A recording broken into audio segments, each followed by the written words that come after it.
Bien, pues ahora sí, empecemos. Déjenme empezar por darle la bienvenida a toda la gente que está conectada o en salones de clase o en su casa a el primer evento del nuevo curso de Eco 1, que ya no es tan nuevo porque este es el segundo semestre que lo enseñamos. Y pues de lo que se trata este evento es de que gente que estudió en el ITAM, que tienen carreras increíblemente exitosas y a quienes les ha ido muy, muy bien después de haber pasado por aquí, me ayuden a transmitirles un poquito del mensaje del curso, que les conozcan, sobre por qué en el ITAM creemos importante que enseñarles economía, estudien economía o estudien cualquier otra carrera, y cómo entendemos a la economía, creo más, como un método de análisis que puede tener aplicaciones de un montón de aplicaciones diferentes, que no necesariamente son a donde nos lleva nuestra intuición inmediatamente cuando pensamos en nuestra decisión. Voy a decir un poquito más antes de seguir con esta conversación. Parte de la idea también es que este curso les hable con algo más de honestidad sobre qué es nuestra disciplina, qué es criticable de nuestra disciplina, pero también haciendo un esfuerzo porque reconozcamos, por reconocer el valor de muchísimas de las herramientas que enseñamos. Entonces, en contenido el curso es muy similar a cualquier curso de introducción a la economía. Los modelos que vamos a discutir serán los mismos que los modelos que enseñan en cualquier otro curso de economía en el mundo, de introducción a la economía en el mundo, pero lo vamos a hacer con honestidad durante el semestre, en el sentido en el que vamos a hablar muy explícitamente de los supuestos que hacemos para poder construir los modelos que hacemos, de las críticas, de qué tan posible es que estos supuestos se cumplan o no se cumplan en el mundo real, de cuáles podrían ser las condiciones de relajar estos supuestos. Y creo que parte del mensaje es que a pesar de que el modelo que construiremos posiblemente no se ajusta perfectamente a la realidad, sí tiene algo de útil conocer estos modelos y empezar por conocer estos modelos. Esto es como el gran mensaje, creo, que queremos transmitirles a lo largo de este semestre. Y creo que la experiencia de las personas invitadas hoy pues justo va en este sentido, ¿no? Hoy están haciendo investigación en economía que está en la frontera, y si bien ni para Fernanda ni para Fernando los temas de investigación en los que trabajan se ajustan perfectamente a los modelos tradicionales o más sencillos de Eco 1, pues seguramente partieron de un modelo similar o pensaron en cómo enfrentarse a la pregunta que se están haciendo a partir de las herramientas que aprendieron desde el primer semestre en el ITAM. Entonces, I'm stalling para que se conecte más gente, pero habiendo ya terminado de stall, déjenme empezar por decirles que estamos de manteles largos. Es para mí de verdad, lo digo siempre, es muy difícil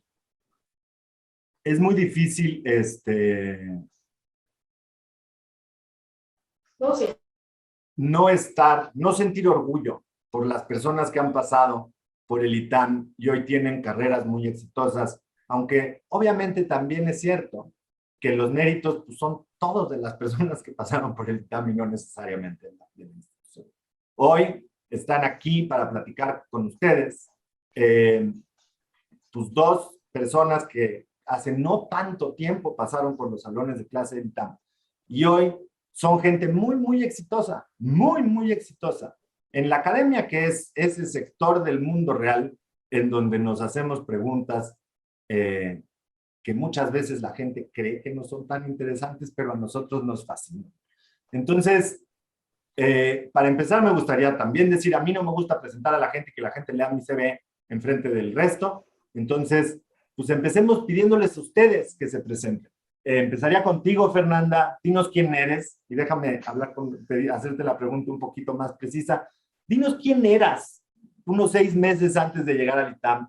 ¿Por qué llegaste al ITAM? ¿Cómo te fue en el ITAM? ¿Qué pasó después del ITAM? ¿Y qué estás haciendo hoy? Ok, yo me llamo Fernanda Sobrino, Fer Sobrino, así ahora sí que para los cuates. Yo soy de la Ciudad de México, del sur de Cuapa, de donde la mujer es guapa, dicen. Y yo la verdad, yo no quería ser economista ni matemática y yo terminé siendo economista y matemática. Yo empecé estudiando Derecho en el ITAM. y después como de un semestre yo dije, ¿saben qué? Esto como que se están peleando con lo mismo de hace 100 años, ¿qué es esto del derecho romano? A mí no me gustó, pero estaba llevando cálculo para matemáticos porque siempre he sido buena en matemáticas y dije, ¿saben qué? Esto no me gusta, pero quiero que sea, o sea, quiero llevar algo que sea un poquito más como a las ciencias sociales. Entonces metí eco y mate y pues terminé haciendo eco y mate en el ITAM. Y yo, y ahí acaba otra cosa, yo saliendo del ITAM me aceptó en el doctorado en Princeton y me fui al doctorado en Princeton creyendo que yo iba a ser macroeconomista y yo a la fecha no soy macroeconomista, en algún momento también dije, ¿saben qué? Esto pues como que está, o sea, es muy padre para el que le guste, pero a mí como que no me hace tan feliz y un día llevé una clase de órgano industrial en Princeton y decidí que tenía esta idea en la cabeza de que, espérense, hay esta cosa que es como hay un montón de mercados ilegales que casi no hemos estudiado y se portan igual que una empresa normal. Y empezando con esa idea, empecé como a manejar así de, a ver, en México tenemos el ejemplo del narcotráfico, entonces empecé a estudiar el narcotráfico y me di cuenta ahora de un problema muy, muy grande de estudiar algo como el narcotráfico, es que no hay datos. Y como no hay datos, me empecé a meter a estudiar un poco de computer science, de machine learning y de natural language processing para poder crear mis propias bases de datos de qué están haciendo y dónde están cada uno de los narcotraficantes y poder contestar preguntas de economía, que es así una pregunta como súper fácil que a la fecha no puedo contestar, es ¿se porta igual la competencia en un mercado legal que en un mercado ilegal? Y cómo medimos como esa externalidad negativa que hay de los mercados ilegales, que es la violencia. Y al final sí son modelitos como, el modelo que hay detrás es muy, muy sencillo y es intentar ver como que, ok, si tengo 2 cárteles, ¿hay más violencia que si tengo 3? O si tengo 3 hay más, porque aquí no pueden competir con precios, no pueden competir con cantidades, tiene que ser pues, te mato. Y es el modelito, ahora sí que no me acuerdo en qué eco se ve, pero es un modelito muy, muy sencillo. Y la cosa es intentar replicarlo en algo que es muchísimo más complejo, que tiene que ver con, o sea, con todo esto que es el mundo del crimen. Y a la fecha me dedico a hacer eso, que es más o menos hacer como esta intersección entre economía del crimen y más que nada como machine learning para poder crear datos. Y estudio cosas como el narcotráfico, cosas como feminicidios, la guerrilla en Colombia y cosas como cómo los medios de comunicación interactúan con las elecciones y cómo interactúan con el crimen. Bien, pues muchísimas gracias, Fer. Un muy breve resumen de una agenda de investigación extensa. Fernando, te toca. Vale, pues yo también soy del sur de la Ciudad de México, pero yo soy de Tlalpan. Y pues antes de entrar al ITAM, 6 meses, estaba completamente perdido en mi vida. Yo también siempre fui medio bueno para las matemáticas y pues mi tío abuelo daba clases en el ITAM y mi papá estudió en el ITAM y pues fui a hablar con él y le dije, oye, pues es que me gustan estas cosas y las matemáticas, pero no quiero ser matemático. Y me explicó qué era la economía y yo dije, vale, suena bien. Y pues yo ya sabía que en el ITAM te puedes cambiar de carrera sin mayor problema. Y dije, pues venga, me inscribo a economía y pues si me gusta me quedo y si no, pues sigo buscando. Y entré y por ahí del cuarto semestre dije, ¿cómo es que no? ¿Sabes qué? Sí debí de ser matemático y pum, metí la conjunta, mates aplicadas y eso hizo que entonces tuviera que llevar 1000 materias y estar en el ITAM todo el día estudiando como loco para acabar a tiempo a los 5 años y medio que toma. Y durante ese tiempo empecé a aprender mucho acerca de microeconomía y más que nada lo que se llama teoría de decisión. Y la verdad es que me enamoré y pues decidí que súper joven que yo quería pasar el resto de mi vida pensando acerca de modelitos matemáticos, de cómo la gente toma decisiones, cómo procesa la incertidumbre cuando toma decisiones, cómo puedes incorporar estas cosas que vienen de psicología en los modelos de economía para incorporarlos bien, porque cualquier persona puede escribir un modelo y decir, esta cosa captura el efecto de atracción, pero lo tienes que probar de cierta forma y eso es lo que hacemos entre decisión.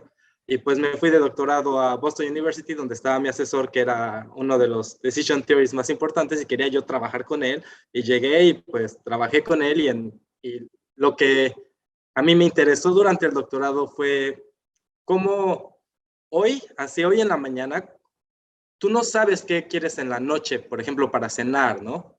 Entonces, ¿cómo eso afecta a tus decisiones? Pues en sí, si vamos a ir a cenar a un restaurante, pues yo quiero un restaurante que tenga todo tipo de dishes, ¿no? porque de esta forma, así cuando llegue al restaurante, voy a saber qué voy a querer. Ya en el restaurante voy a poder decidir. Esto le llamamos en economía preferencia por la flexibilidad. Pero también hay otra cosa que se llama preferencia por el compromiso, que es como, por ejemplo, si tú te gastas demasiado dinero y tú quieres como ahorrar más, pero realmente si te dejan a ti solo no lo haces, igual estás dispuesto a comprometerte para ahorrar que te quite el banco un pedazo de tu ingreso mensual, para que así cuando llegue diciembre tengas dinero para comprarle el regalo a tus papás, a tu significant other o lo que sea. Entonces, lo que al final terminé haciendo yo fue trabajar en modelos que le llamamos axiomáticos, que son así perfectamente limpios en el sentido de que los entendemos al pie de la letra cuál es el comportamiento que permiten de compromiso y de flexibilidad, que tiene las aplicaciones en economía estándar, son así en ahorro y inversión y demás. Bien, no nos han dicho qué están haciendo ahorita, es decir, nos contaron dónde estudiaron el doctorado, qué tipo de investigación hicieron durante el doctorado y un poco después, pero ¿dónde están? Fernanda, ¿dónde andas? Yo estoy ahorita de postdoc en Harris, que es la Escuela de Políticas Públicas en la Universidad de Chicago. Ok. ¿Y tú, Fernando? Yo estoy de profesor en la Universidad Autónoma de Barcelona. Ya, acabas de empezar, ¿no? Hace un año. Sí, en septiembre, ¿no? No llevo ni un año. Llevo 4 meses. Empiezo a dar clases por primera vez en 2 semanas. Te deseo lo mejor. Fernanda, tú también acabas de empezar en Chicago, ¿no? O sea, este es mi segundo año de postdoc. Este es tu segundo año. Ok, déjenme contarles un poquito más lo que pasó hasta hoy en preparación a este evento.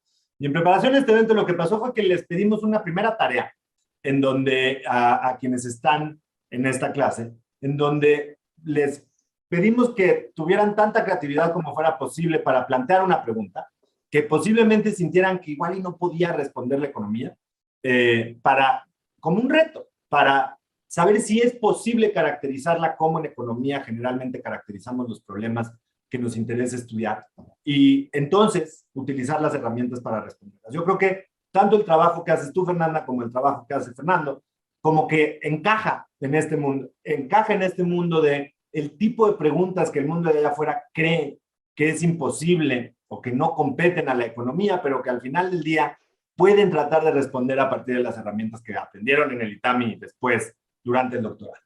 Obviamente, muchas de estas preguntas, o las preguntas que la gente mandó, les tengo buenas noticias y es que van a poderlas responder o van a poder responder mucho de la pregunta que se están haciendo con las herramientas que aprenderán este semestre, como ¿por qué está tan alto el precio de los limones? Por decir algo, ¿no? Hay otras que no tengo la certeza de que vayan a poder responder tan bien con las herramientas. O también hay otra pregunta por ahí de ¿qué justifica o qué justificaría que el gobierno de México nos dé cubrebocas gratis, ¿no? O subsidie los cubrebocas para que el precio de los cubrebocas sea menor al de mercado, digamos. Estas son preguntas para las que las herramientas que aprenderán durante el semestre seguramente les ayudarán a entender la lógica y la justificación detrás de políticas como esta, pero hay otras que creo que a lo mejor las herramientas, como dices tú, Fernanda, se parecen mucho a las herramientas de Eco1, pero es difícil hacer esta relación. Y otras que definitivamente se pasan del mundo y de los modelos de Eco1, que es un poquito más en lo que trabaja Fernanda. Entonces, hay una pregunta concreta en la tarea, o más de una pregunta concreta, supongo que esto no será una sorpresa para ti, Fernanda, en donde la gente se quiere preguntar cuáles serán las consecuencias de legalizar la marihuana en México. Y no nada más en términos de crimen, que es, creo, en lo que más te has concentrado tu trabajo, pero también en términos del consumo de otras drogas, por ejemplo. Entonces, no sé si quisieras tratar de, pensando en una audiencia que nunca ha tomado un curso de eco en su vida, ¿cómo defender que estas son preguntas que puede responder la economía, que al final es tu trabajo y a lo que le has dedicado un montón de años? Yo creo que esa pregunta creo que ya se ha contestado porque la marihuana ya es legal en Estados Unidos, entonces tenemos ahí, y no solo en Estados Unidos, sino en muchos otros países, entonces tenemos ahí ahora sí que el contrafactual de qué pasó. Y si me acuerdo bien, lo que pasa es que evidentemente sube el consumo. Mucho de que suma el consumo es que ahora sabemos quién está consumiendo y antes no sabíamos quién está consumiendo, porque es muy difícil que tú veas por la calle y le digas a alguien, oiga, usted consume heroína, y la gente te diga, ah, sí, claro, ahorita traigo como una grapa en el pantalón. La gente no te va a decir eso, pero evidentemente sube el consumo, al menos registrado. Pero en cuanto a los precios, no me acuerdo bien qué pasa, pero evidentemente lo que pasa es que ahora sabes lo que estás consumiendo. Y legalizar mercados ilegales, como por ejemplo el mercado de las drogas, una de las grandes ventajas que tiene es en salud pública. Entonces baja la cantidad de gente que tiene sobredosis, la cantidad de gente que tiene problemas de salud después. ¿Por qué? Porque ahora sí sé que lo que compré en el dispensario de marihuana es marihuana de la que me están vendiendo. En cambio, si yo es marihuana de verdad o lo que sea. En cambio, si yo le compro al dealer en la esquina, igual y trae fentanil y me muero. Y no hay, entonces ya ahí hay una ventaja como al menos de salud pública muy, muy importante, que o sea, que es una externalidad positiva de legalizar algo como el mercado de la marihuana. ¿De qué pasaría en México si se legaliza a nivel violencia? La verdad no creo que cambie mucho. La verdad, o sea, porque... corrígeme si me equivoco, pero tu trabajo justamente, tu tesis doctoral, justamente trata sobre cómo los mercados de droga pueden tener una relación muy, muy directa con la violencia en México, ¿no?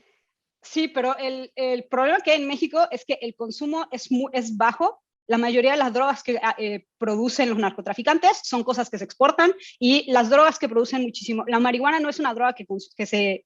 Ahora sí que dé como una renta muy alta.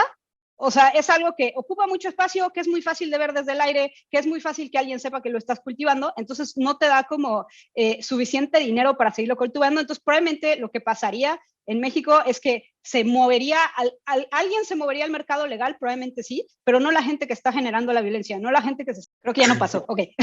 Sí. Entonces, acuérdense, así del modelito súper sencillo, pues, o sea, si entra más gente o lo que sea, va a bajar el precio, y entonces, en teoría, deberíamos de tener más gente como consumiendo, pero también vamos a tener que, creo que es a lo que Emilio quiere que llegue, y hay como un efecto sustitución. Si gente que normalmente consumía otro tipo de drogas, ahora va a consumir esto porque es legal, o podría hasta llegar a pasar lo contrario, porque si la gente, o sea, y ahí igual Fer sabe más que yo, de que igual el hecho de que sea ilegal lo hace más llamativo, entonces la gente dice, no, esta cosa es legal, yo ya no la quiero, y se pasan algo que es todavía peor.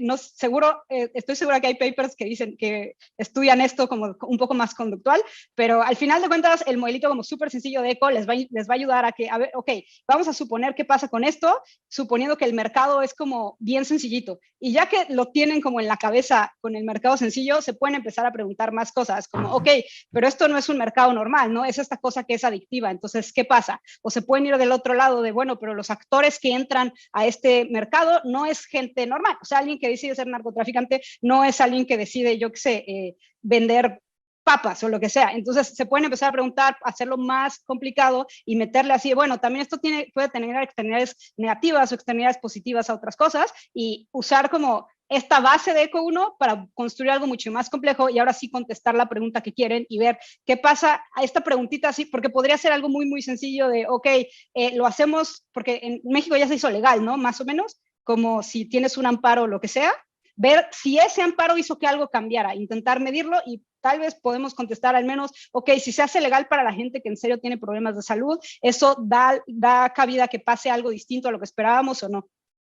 Bien, o sea, me gusta un montón tu respuesta, porque lo que estás diciendo, y corrígeme si me equivoco, es que en el fondo de la pregunta sobre cuáles serían las consecuencias de legalizar las drogas, no en el crimen, sino posiblemente en el consumo de otras cosas, está esta pregunta sobre si las drogas, la marihuana, por decir algo, es un sustituto o un complemento de otras drogas, ¿no? Y un poco a lo que estás, creo, apuntando, es que es posible que existan personas que porque no consumen marihuana, consumen otras drogas más fuertes, pero también es que al mismo tiempo existan personas que porque no consumen marihuana, consumen menos de otras drogas o dejan de consumir drogas en general.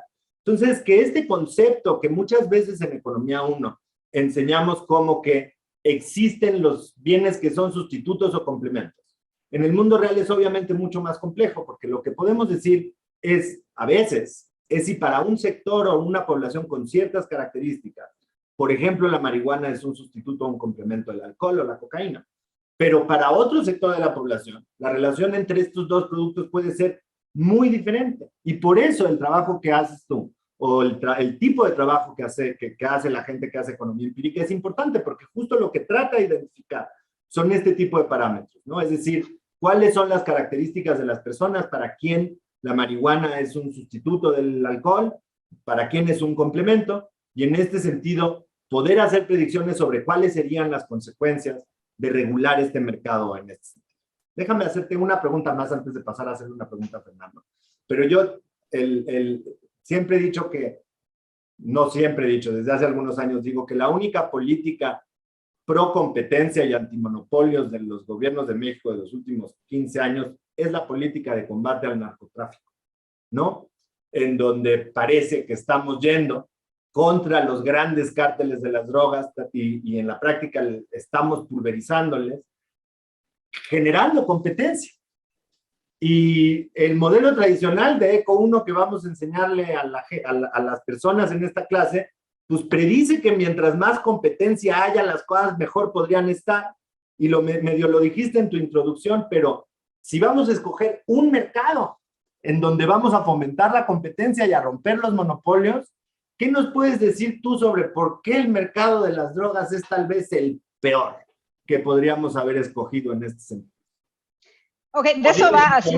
Igual no, de eso va mi disertación un poco, porque justo yo quería saber, ok, ¿qué pasa si yo estoy en un municipio y de pronto de la nada llega otro cartel? O sea, o no hay cartel y llega uno y lo que sea. Y normalmente en ECO 1 ustedes van a aprender que si son dentistas, entonces entre más dentistas haya, esto es mejor, porque entonces yo puedo ir con el dentista que yo quiera y va a bajar el precio de lo que sea que me tenga que hacer en la boca. Y es lo mismo para el señor que vende papitas o lo que se les ocurra. Ahora sí que con el narco pasa una cosa muy distinta, porque los narcotraficantes no tienen manera de hacer enforcement de contratos. Esto en algún momento lo verán, creo que en ECO 4. Entonces, la única manera de que, si yo pacto, por ejemplo, Emilio es el otro narco, y yo pacto de Emilio, yo te voy a pasar un cargamento de coca, y tú tienes que hacer que pase por este tramo de vía sin que te cache la policía. Y Emilio se hace güey y lo cacha la policía o lo que sea, pues yo no le voy a decir, uy, Emilio, te voy a llevar a la corte porque no cumpliste con tu parte. No, pues yo, o sea, voy a ir y voy a ejercer, voy a ir a romperle las piernas o algo peor para que Emilio o quien sea que esté atrás de su organización sí le haga caso a los contratos. Entonces, como pasa esto, ¿qué pasa cuando lo que yo estudié fue, hay un shock natural al mercado de la heroína en Estados Unidos, que lo que pasa es que mucha gente que por años dependía de los fármacos legales, que, como la oxicodona, de pronto les cortan, así que les cierran el grifo de la oxicodona y la gente ya es adicta, no sabe qué empezar a consumir, empiezan a consumir heroína, que es un sustituto casi perfecto del oxi y otros opioides legales, y entonces eso hace que en México se vuelva súper, ahora sí que profitable cultivar heroína. ¿Y eso qué pasa? Que en muchos municipios donde no había narco, empiezan a entrar los narcotraficantes. Y esto me da a mí como ahora sí que como un experimento cuasi natural de qué pasa si en un municipio no había nadie y de pronto viene un narco. Entonces, lo que yo encuentro es que si no hay nadie y de pronto llega un narco, la violencia, la verdad, no sube mucho. La cantidad de homicidios, que es como estoy viviendo la violencia, no pasa, lo cual, si lo piensan, tiene mucho sentido, porque el narco, más que ser una empresa privada, se parece más a un cuasi-estado. Entonces, mientras alguien tenga el poder como de ejercer la fuerza y este sea único, no hay tanto problema. Pero ¿qué pasa si yo tenía en un municipio un solo cártel y de la nada entra el segundo cártel? La cantidad de homicidios sube muchísimo, así creo que se triplica. Y pasa lo mismo cuando tengo 2 y entra el tercero, y pasa lo mismo cuando tengo 3 y entra el cuarto. Entonces, ¿qué pasa si nosotros seguimos como ahora sí que rompiendo los cárteles y que sí se rompen? Muchos de esos cárteles que han roto siguen ahí y siguen igual o más poderosos de lo que eran, pero muchos se han roto y no se han roto por ahora sí que acciones del gobierno, se han roto por acciones internas que ellos mismos rompen el contrato porque no les funciona o uno se vuelve más poderoso que el otro y se separa. Pues, ¿qué pasa? Que hay más violencia, porque el pedazo de tierra y la cantidad de heroína o la cantidad de droga que puedes pasar sigue siendo más o menos la misma y se queda estable, pero ahora hay más gente con quien repartir el pastel. Y ese pastel, o sea, y no es aquí de que, o sea, hiciste competencia desleal, te llevó a la corte, pues no, voy y te mando a mis sicarios o tú me mandas a los míos, y entonces solo están haciendo, o sea, solo sube más la violencia en esos lugares donde hay más concentración de narcotraficantes. Bien, o sea, lo que estás diciendo entonces, déjame tratar de darle, de decirlo en una frase, y corrígeme si me equivoco. Lo que estás diciendo es que pues, si no es falsa la predicción necesariamente del modelo que vamos a enseñar en ECO 1, donde la competencia efectivamente podría traer asociado un aumento en el bienestar de las personas, pero no es falsa siempre que se cumplan un montón de supuestos, y uno de los supuestos es que pues, los contratos se cumplen, que hay información perfecta, que la ley se cumple, que no es posible robar, que no es posible apropiarse de lo que otra persona compró o vende y robarles territorio y este tipo de cosas. El mundo en donde relajamos el modelo para permitir que sucedan estas cosas, la competencia puede resultar contraproducente, es decir, fomentar la competencia puede resultar en un momento. ¿No? ¿Estoy bien? Sí. Bien, déjame, porque por mi culpa perdimos fácil por lo menos 10 minutos de esta cosa, déjame, está padrísima, o sea, tu trabajo es súper interesante y me encantaría hablar más de esto, pero pido una disculpa para también dejar hablar a Fernando. Y preguntarle más bien, o sea, como por el otro lado, creo que muchas de las preguntas que nos mandaron durante la semana en su tarea son esas preguntas que muchas veces sí es muy difícil relacionar tan de cerca con los modelos tradicionales que enseñamos, ¿no? ¿Por qué no se está vacunando la gente?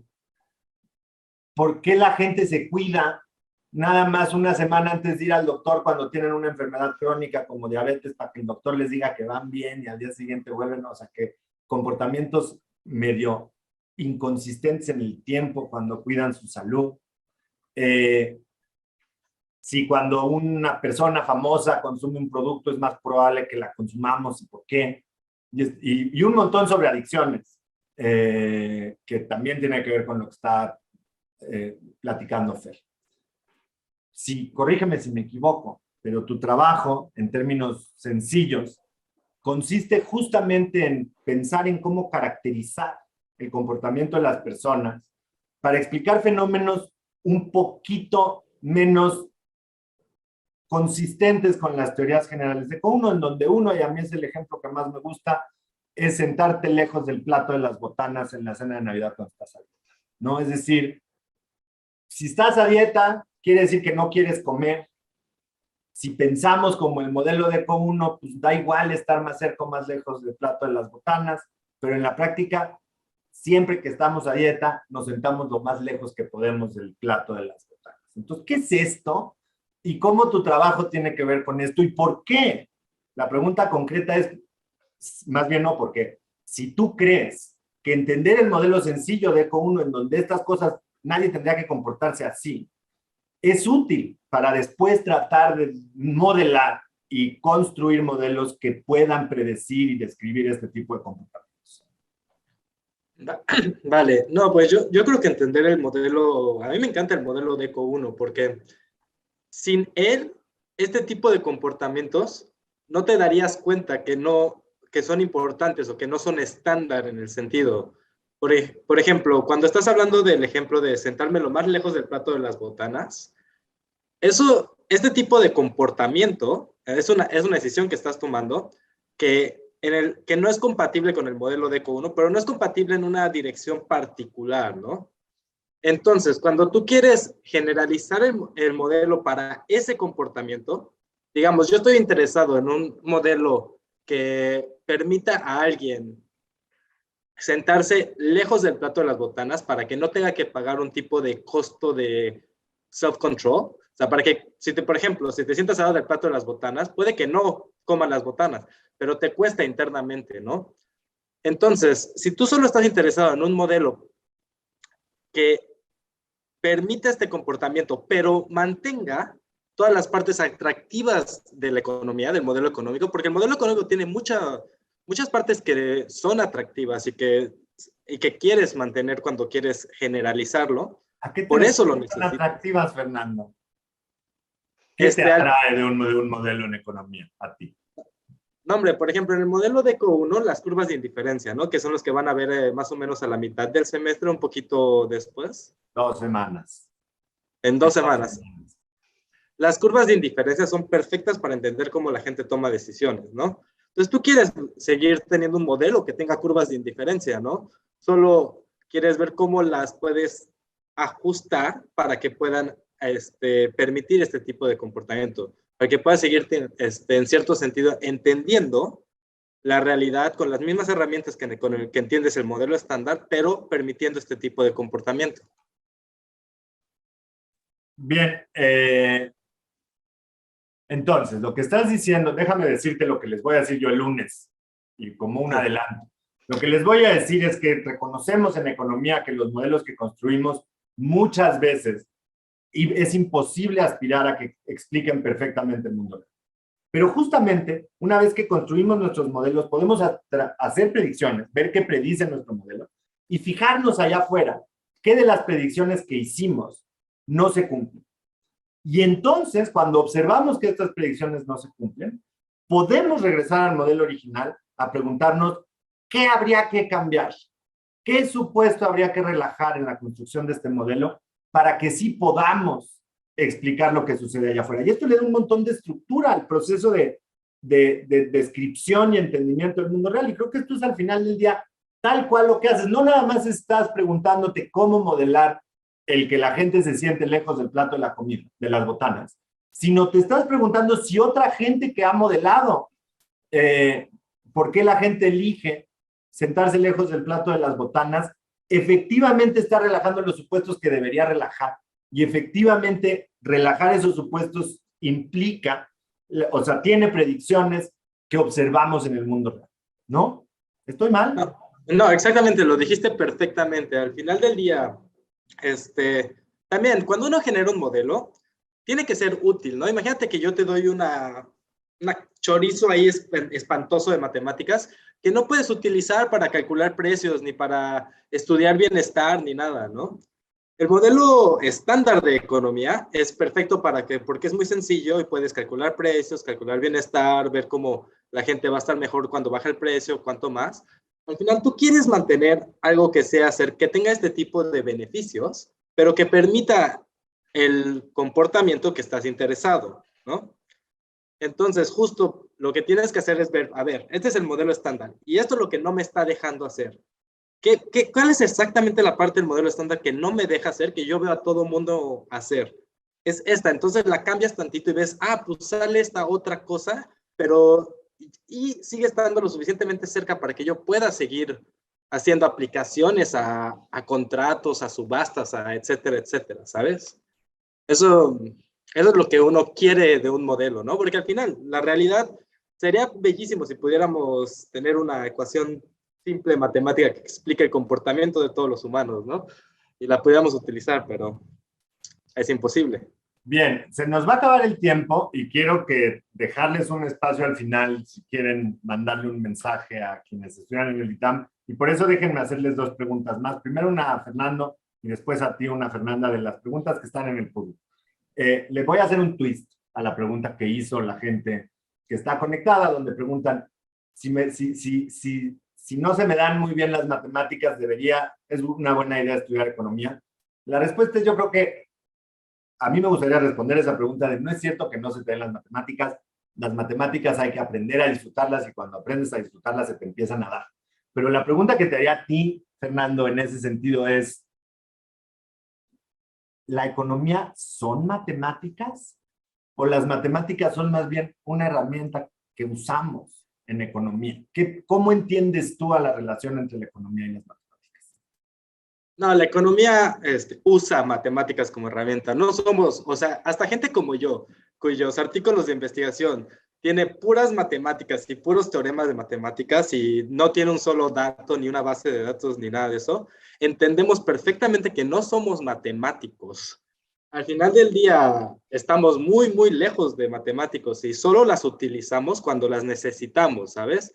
Las matemáticas nos ayudan a expresar intuiciones y a construir modelos para analizar situaciones. Y yo la verdad no creo que, o sea, que no se te den las matemáticas en la secundaria, no significa nada, ¿eh? Yo no tuve un buen profesor de matemáticas hasta que llegué al ITAM. Bien, se preguntan si tu trabajo es peligroso. Pero déjame también meterle un poquito de mi cuchara a la pregunta que hacen sobre si tu trabajo es peligroso. Creo que nuestro trabajo es un trabajo que el mundo le cuesta trabajo entender, porque es un trabajo muy particular. Y déjame meterme un poquito más en asuntos que creo que son relevantes en el mundo en el que vivimos hoy. Y se vale que digas lo que quieras, pero como mujer mexicana que está en Estados Unidos, ¿cómo te sientes? ¿Qué es trabajar en la academia? ¿Qué es dedicarte a la academia? ¿Y cómo sientes que la academia te permite ser quien quieres ser? ¿O qué tantas restricciones impone a que tú puedas ser quien te gustaría ser o quien te interesa, la persona en quien te interesa convertirte? O sea, ya no contesto lo de si es peligroso. No, pues también, ¿no? O sea, al final es sobre tu trabajo. Una posible restricción a tu trabajo es que sea peligroso dedicarte a lo que te dedicas, ¿no? O sea, yo no creo que sea peligroso estudiar al narco así como politólogo o como economista o como sociólogo. Los que se ponen en riesgo son los periodistas y nosotros dependemos del trabajo de los periodistas y a los que les cobran la vida son a ellos. Entonces, mucho de mi research depende de que los periodistas van y arriesgan el pellejo para decirnos qué es lo que está pasando. Entonces, el peligro no es para mí, el peligro está ahí y es latente, pero es para muchas otras personas que, o sea, no que estudian esto, pero que están ahí como en serio en las manos de qué está pasando y probablemente incluye no solo a los periodistas, sino también a las fuerzas del orden, a ONGs y cosas así, que sí están y sí meten las manos muy cerca de ellos. Yo que escriba un paper que diga que la elasticidad del precio no creo que le importe a nadie. O sea, sí es muy interesante económicamente hablando y hasta para el gobierno para hacer estrategias, pero no creo que a ningún narcotraficante le importe eso. Van a decir como, ok. Pero corrígeme si me equivoco, al final parte de tu chamba fue justamente sistematizar, haciendo como scraping y machine learning things, sistematizar la información sobre la presencia de los carteles del narcotráfico en México. Al final del día esto es como una labor de inteligencia, es lo que en México hace el CISEN. Tú lo hiciste en una oficina en Princeton. ¿Esto no sientes que pueda ser peligroso?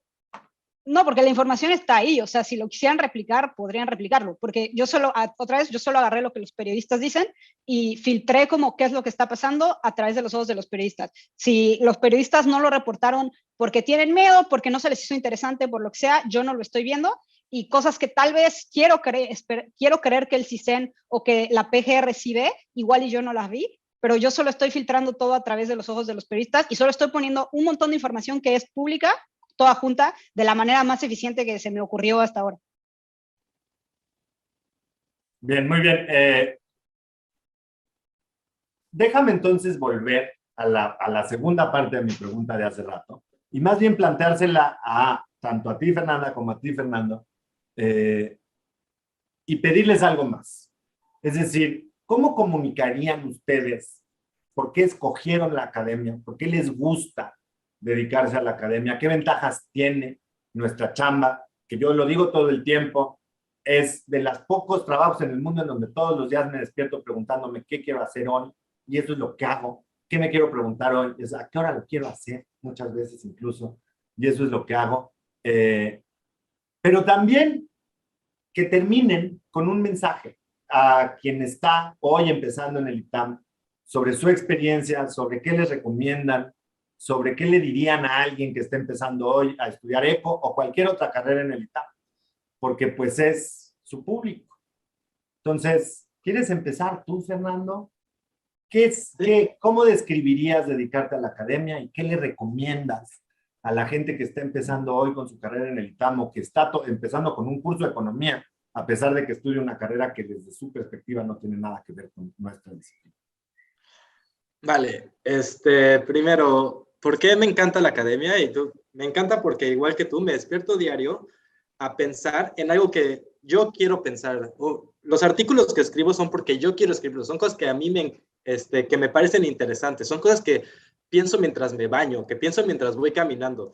Es impresionante que alguien te pague por solamente pensar en lo que tú quieres y no hay nada mejor que estar rodeado de gente que también está interesada en sus propias cosas, pero que todo el mundo quiere platicar contigo acerca de ideas, acerca de posibles artículos, o deja tú, por cada vez que pasa algo que sale en las noticias, estás en la comida y estás platicando acerca de los economics de la situación y entendiendo el mundo. Realmente el ambiente, al menos en la autónoma y en el doctorado, entre economistas, a mí siempre me encantó las pláticas que tuve, y realmente escoger, que te paguen por pensar en tus cosas, creo no hay nada, o sea, porque nunca nadie te puede obligar a escribir un paper de algo que no te interesa.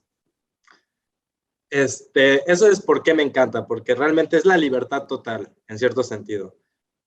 ¿Por qué creo que es importante que todos estudien economía, aunque no estudien economía? Al menos ECO 1 y 2.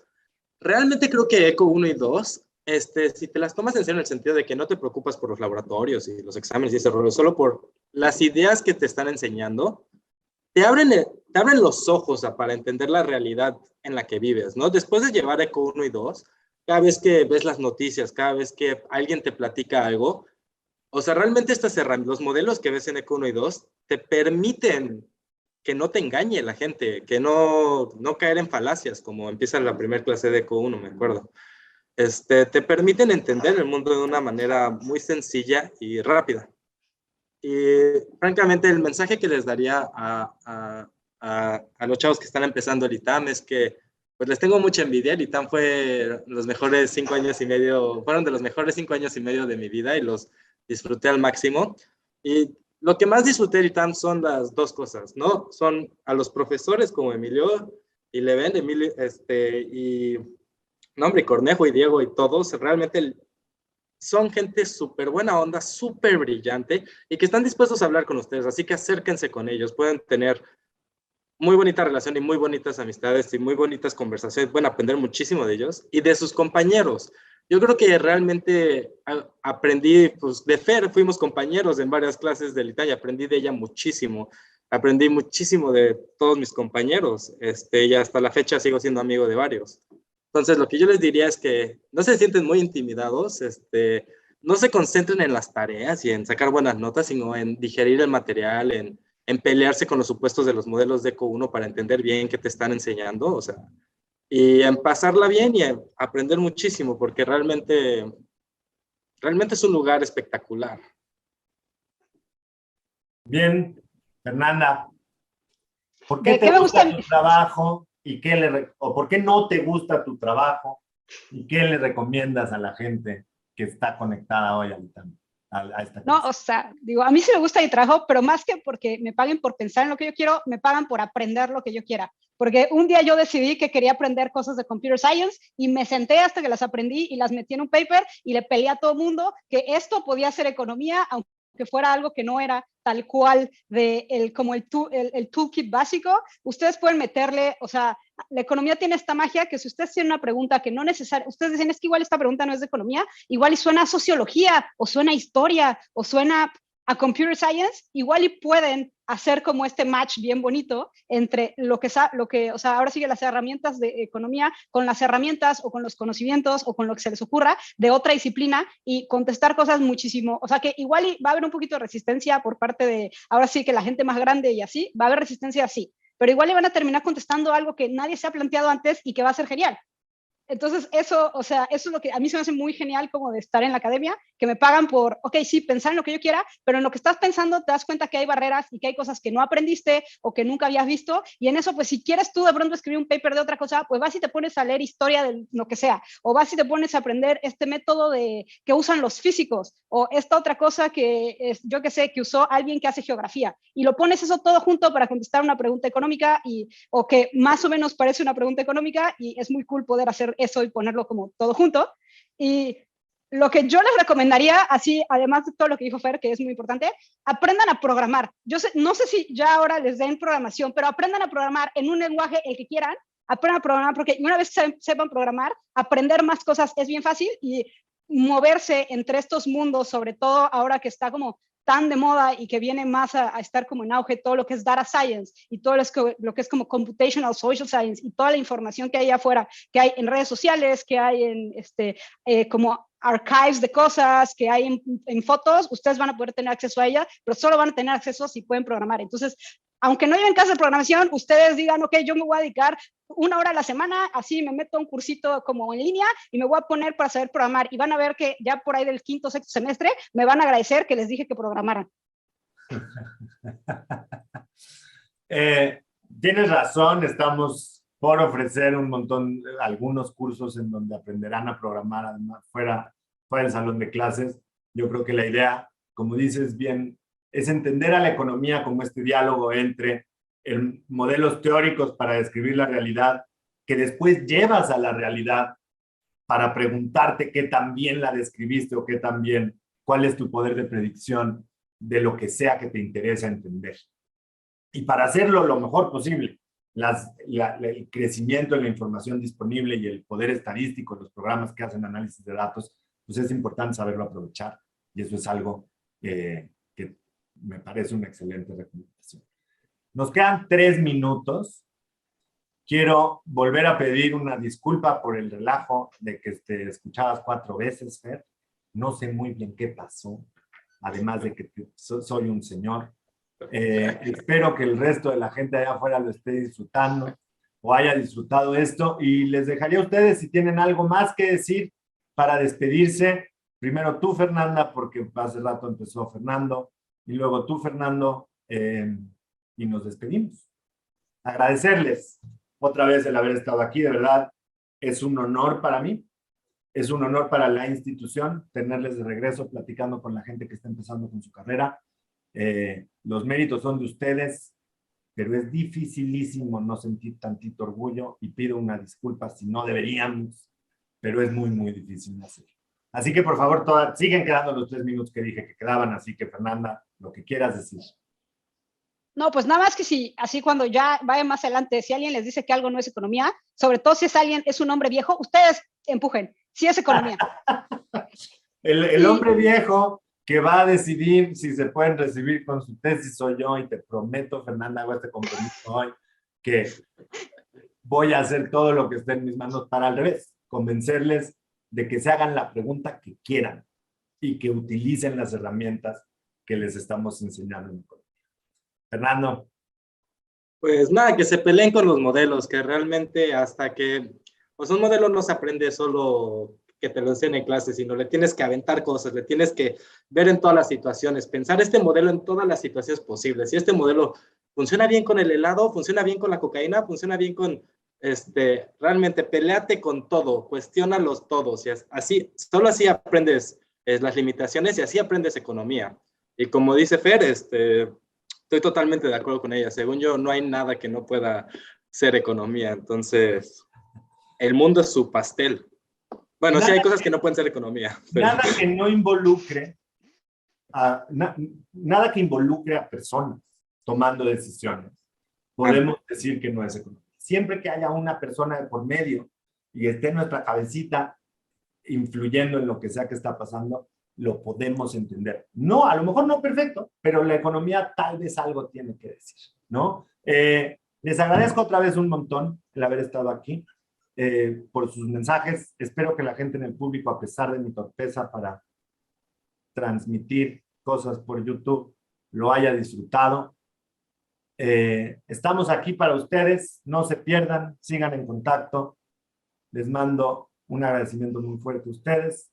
Y un saludo a toda la gente conectada. El lunes hay clase en el mismo horario, en el mismo formato. Y ya está.